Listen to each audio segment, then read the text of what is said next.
3 dead body सापडली, पण काही खात्रीलायक माहिती नाही. अजून आपण ओपन नाही करायचं. ते बसवेश्वर कल्याणला 3 डेड बॉडी सापडली, पण काही खात्रीलायक माहिती नाही. अजून आपण ओपन नाही करायचं. हे कोणाचा फोन आहे, कुणी केलेला आहे हा एका व्यक्तीने काल रात्री 11:15 फोन केले, आधी फोन केले. माझा व्हॉट्सअप कॉलवर माझे अननोन नंबर सायलेन्स होतात म्हणून त्यांनी व्हॉइस मेसेज टाकले.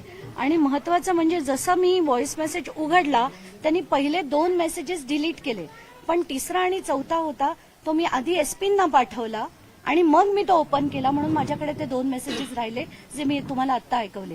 पहिल्या 2 मेसेजमध्ये ते म्हणतात की या तिघांनाही तिन्ही आरोपी सापडणार नाहीत कारण या तिघांचंही मर्डर झाले.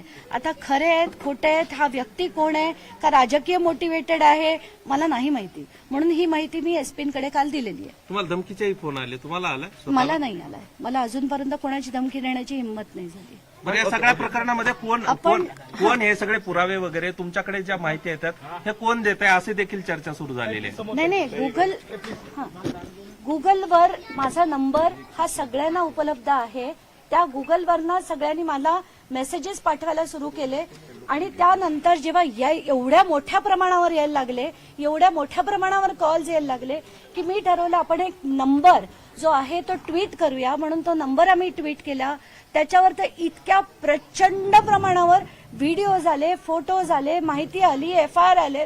तो नंबर हवा असेल तर तुम्हाला दाखवतो. त्याच्यावर आलेले मेसेजेस दाखवतो. तुफान मेसेजेस आलेत आणि ते सगळे त्याच्यातले जे फार महत्वाचे होते ते सगळे मी एसपींकडे पाठवलेले होते. चला, धन्यवाद. एक शेवटचा प्रश्न आहे. कुटुंबियांची भूमिका सध्या तरी कुठल्याच्या आंदोलनाची नाहीये आणि हा आज मुक मोर्चा आहे आणि या मोर्चात तुम्ही सहभागी झालात, पण तुम्ही थेट आता ठिय्या आंदोलनाची भूमिका घेतली. या मागचं काय राजकारण आहे? यामागचं राजकारण नाहीये. यामागचं कारण काय ते तुम्ही विचारा. यामागे जोपर्यंत त्यांना अटक होत नाही तोपर्यंत लढा देण्याची गरज आहे आणि ते मी देण्याचं खरं तर ठरवलं. बीडमध्ये असंच एक प्रकरण घडलं होतं, जाळपोळीचं प्रकरण झालं होतं, त्यातही काही चौकशी झाली नाही अजून. पण होणारच नाही कारण तुमच्याकडे हे सगळ्या माहिती आल्यात का? खूपशा माहिती आल्यात आणि यांच्याच नाही सगळ्यांच्याच हे आल्या. सगळं होत असताना त्याच्याबद्दल कुणी बोलायला तयार नाही. कोणी बोलायला तयार नाहीच आहे ना, तेच तर सांगते. आणि हे सगळं